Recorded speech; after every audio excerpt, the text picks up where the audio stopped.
And suppose you have a Weisenheimer like me who calls up and says to the I am radically pro-human and I'm not ashamed of that. So I need to talk to a human being or I'm out of here. You have an answer for that? We do. So one of the things that we will set up, so this is kind of the process we go through when we set up our customers' accounts. You'll see there's a section here called call routing.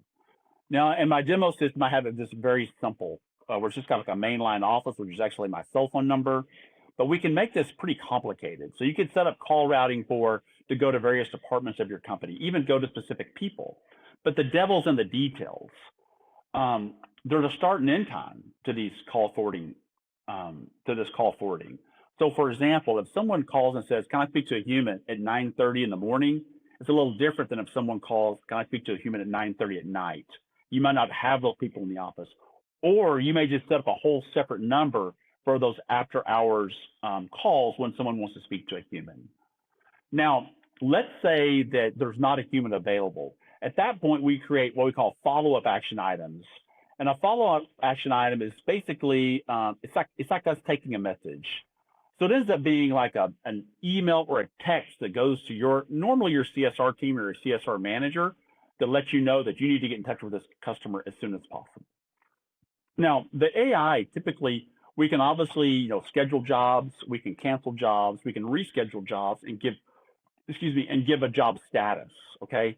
But, a lot of calls that come into home service companies are not about scheduling at all, okay? They're a salesperson, which we can have ScheduleBot transfer over that nasty salesperson voicemail that never gets listened to, right? Or it's, it can be whatever, right? But ScheduleBot can also kind of triage those calls for you, transfer them where they need to go, take messages when they need to be taken, but then book jobs when that booking opportunity is available. So the bottom line is that it's flexible. So if you want to build in protections to give a human to a customer, you can do that, or you can go full AI. I like that it's that flexible.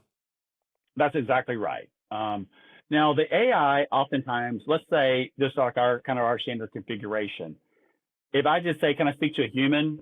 it's going to ask me what I'm calling for, and it might soft sell me on trying to get me to let it book the job for me like one time. It might say something like, "Hey, Paul, I can take care of that for you right now. Could you schedule? Or if you still want, I can go ahead and transfer you to our office." So it might take one shot at getting you to let it book the job for you, but more than one pushback, it'll go ahead and transfer you.